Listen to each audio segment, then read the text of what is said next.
அனைவருக்கும் வணக்கம். இந்த காணொலியில் நம்ம என்ன பார்க்க போறோம் அப்படின்னா, நவீன பன்னாட்டு வாணிப கோட்பாடு அப்படிங்கிறத பற்றி தான் பார்க்க போறோம். இந்த நவீன பன்னாட்டு வாணிப கோட்பாடுங்கிறது தொன்மை வாணிப கோட்பாடுகளின் அடிப்படையில் குறிப்பா ரிகார்டோவினுடைய ஒப்புமை செலவு கோட்பாடு, அந்த கோட்பாட்டினுடைய ஒரு விரிவாக்கமாகத்தான் இந்த பன்னாட்டு வாணிப கோட்பாடானது கருதப்படுகிறது. இந்த நவீன பன்னாட்டு வாணிப கோட்பாடானது உலகில் உள்ள நாடுகள் ஏன் வாணிபத்தில் ஈடுபடுகின்றன, அந்த நாடுகளினுடைய பண்டங்களின் உற்பத்தியில் என்னென்ன சிறப்பு தேர்ச்சி பெற்றிருக்கின்றன அப்படிங்கிற பற்றி தான் இந்த கோட்பாடானது விளக்குகிறது. இந்த நவீன பன்னாட்டு வாணிப கோட்பாடு பல்வேறு பெயர்களில் அழைக்கப்படுகிறது. HO கோட்பாடு அல்லது உற்பத்தி காரணிகளின் விகிதாச்சார கோட்பாடு அப்படின்னு அழைக்கப்படுகிறது. HO கோட்பாடுனா என்ன அப்படின்னா, இந்த கோட்பாட்டை உருவாக்கிய ஹெக்ஸர் மற்றும் ஓலின் பெயரால் அழைக்கப்படுகிறது. HO அப்படிங்கிறது அவங்களுடைய பெயருடைய முதல் எழுத்து.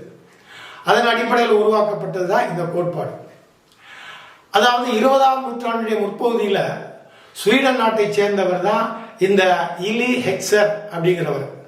அவருடைய மாணவர் தான் இந்த பெர்டில் ஓலின் அப்படிங்கிறவர். இவங்க ரெண்டு பேரும் சேர்ந்து இந்த கோட்பாட்டை என்ன பண்ணியிருக்காங்க, உருவாக்கி இருக்கிறார்கள். அதனாலதான் இந்த கோட்பாட்டுக்கு பேரு HO கோட்பாடு அப்படின்னு சொல்றோம். உற்பத்தி காரணிகளின் விகிதாச்சார கோட்பாடு அப்படின்னு சொல்றோம் இல்லையா, அது ஏன் அப்படி சொல்றோம் அப்படின்னா, ஒவ்வொரு நாடும் பெற்றிருக்கக்கூடிய உற்பத்தி காரணிகள், சில காரணிகள் மிகுதியாக இருக்கும், சில காரணிகள் பற்றாக்குறையாக இருக்கும். ஸோ இந்த காரணிகளை பயன்படுத்தி இந்த காரணிகளினுடைய விகிதாச்சாரத்தின் அடிப்படையில் அந்த நாடுகள் பண்டங்களை உற்பத்தி செய்யும், சில பண்டங்களை இறக்குமதி செய்து கொள்ளும். அதை விளக்கக்கூடியதாக இருக்கிறதுனால தான் இந்த கோட்பாட்டுக்கு உற்பத்தி காரணிகளின் விகிதாச்சார கோட்பாடு அப்படின்னு சொல்றோம். சரியா? ரைட். அப்ப இந்த கோட்பாடு, அதாவது நவீன பன்னாட்டு வாணிப கோட்பாடு HO கோட்பாடு என்றும் உற்பத்தி காரணிகளின் விகிதாச்சார கோட்பாடு என்றும் அழைக்கப்படுகிறது அப்படிங்கிறத தெரிஞ்சுக்கிறோம். சரியா? ரைட். அடுத்தது, இந்த கோட்பாட்டினுடைய மைய கருத்து என்ன அப்படின்னு பார்க்கணும்.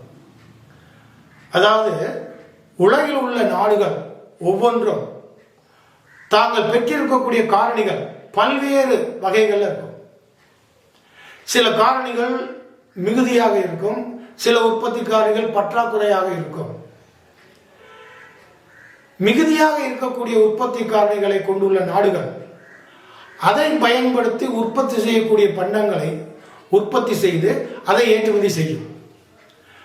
பற்றாக்குறையாக இருக்கக்கூடிய காரணிகளை பயன்படுத்தி உற்பத்தி செய்யக்கூடிய பண்டங்களை அந்நாடுகள் இறக்குமதி செய்து கொள்ளும். இந்த கோட்பாட்டில் உற்பத்தி காரணிகளாக உழைப்பும் மூலதனமும் கருதப்படுகிறது. அடுத்ததாக, இந்த கோட்பாடானது சில எடுகோள்களை அடிப்படையாக கொண்டிருக்கிறது. இந்த எடுகோள்களின் அடிப்படையில் தான் இந்த கோட்பாடானது உருவாக்கப்பட்டிருக்கிறது. அது என்னென்ன அப்படிங்கிறத இப்போ பார்க்கலாம். இரண்டு நாடுகள் இரண்டு உற்பத்தி காரணிகளை பயன்படுத்தி இரண்டு பண்டங்களை உற்பத்தி செய்கின்றன. நாடுகள் ஒவ்வொன்றும் வெவ்வேறு அளவிலான உற்பத்தி காரணிகளை பெற்றிருக்கின்றன. உதாரணமாக, சில நாடுகளில் உழைப்பு அதிகமாகவும் சில நாடுகளில் மூலதனம் அதிகமாகவும் இருக்கும். உற்பத்திக்கு தேவைப்படுகின்ற காரணிகள் அதன் தீவிரத்தன்மையை அடிப்படையாக கொண்டு வகைப்படுத்தப்படுகிறது. உதாரணமாக, சில பண்டங்களை உற்பத்தி செய்வதற்கு உழைப்பு அதிகமாக தேவைப்படும், சில பண்டங்களை உற்பத்தி செய்வதற்கு மூலதனம் அதிகமாக தேவைப்படும். ஸோ இதன் அடிப்படையில் அந்த உற்பத்தி காரணிகள் வகைப்படுத்தப்படுகிறது. இந்த கோட்பாடு நிறைவு போட்டியை அடிப்படையாக கொண்டது. இரண்டு நாடுகளும் ஒரே மாதிரியான தொழில்நுட்பத்தை பயன்படுத்துகின்றன. அதே போல இரண்டு நாடுகளுக்குமான தேவை ஓர் இயல்பு உடையதாக இருக்கிறது. இந்த கோட்பாட்டு போக்குவரத்து செலவை கணக்கில் கொள்வதில்லை. ஸோ இந்த மாதிரியான ஒரு 7 எடுகோள்களின் அடிப்படையில் தான் இந்த கோட்பாடானது உருவாக்கப்பட்டிருக்கிறது அப்படின்னு சொல்றோம். அடுத்ததா, இந்த கோட்பாட்டை நாம் ஒரு எடுத்துக்காட்டின் மூலம் விளக்கலாம். விளக்கம்: இரண்டு நாடுகள், இந்தியா மற்றும் அமெரிக்கா, 2 உற்பத்தி காரணிகள், உழைப்பு மற்றும் மூலதனம். இது ஒரு அட்டவணையில் காட்டுறோம். இந்தியாவினுடைய உழைப்பு 50, மூலதனம் 40. அமெரிக்காவினுடைய உழைப்பு 24, மூலதனம் 30. ஸோ இதை பயன்படுத்தி நம்ம என்ன பார்க்குறோம் அப்படின்னா, உழைப்பு மற்றும் மூலதன விகிதம் அப்படிங்கிறத என்னன்னு கணக்கு பண்ணுறோம்.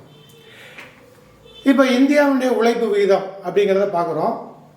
இந்தியாவுடைய உழைப்புங்கிறது 50, மூலதனம்ங்கிறது 40. அப்போ உழைப்பு விகிதம் அப்படிங்கிறது 50/40. இதை நம்ம சுருக்கணும் அப்படின்னா நமக்கு என்ன கிடைக்கும் அப்படின்னா 1.25. அதே மாதிரி அமெரிக்காவுடைய உழைப்பு விகிதம், அமெரிக்காவுடைய உழைப்பு 24, மூலதனம் 30. அப்போ 24/30 அதை சுருக்கும்போது நமக்கு என்ன கிடைக்குது? 0.8 அப்படின்னு கிடைக்குது. ஸோ இதை ரெண்டையும் ஒப்பிட்டு பார்க்கும்போது இந்தியாவுடைய உழைப்பு விகிதம் அதிகமாக இருக்கிறது.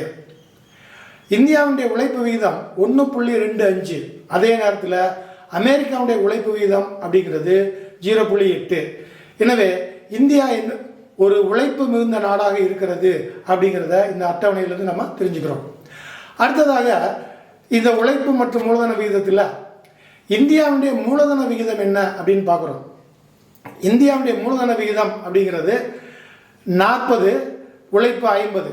அப்போ 40/50 இதை நம்ம சுருக்கணும் அப்படின்னா நமக்கு என்ன கிடைக்குது? 0.8. அதே மாதிரி அமெரிக்காவுடைய மூலதன விகிதம் அப்படிங்கிறது 30/24. இதை சுருக்கும்போது நமக்கு என்ன கிடைக்குது? 1.25. இதை ஒப்பிட்டு பார்க்கும்போது மூலதன விகிதத்தில் அமெரிக்கா அதிகமாக இருக்கிறது. இந்தியாவுடைய மூலதன விகிதமானது 0.8ஆகவும் அமெரிக்காவுடைய மூலதன விகிதமானது 1.25ஆகவும் இருக்கிறது. எனவே அமெரிக்கா மூலதனம் மிகுந்த நாடாக கருதப்படுகிறது அப்படிங்கிறது தான் இந்த அட்டவணையிலேருந்து நம்ம தெரிஞ்சுக்கிறோம்.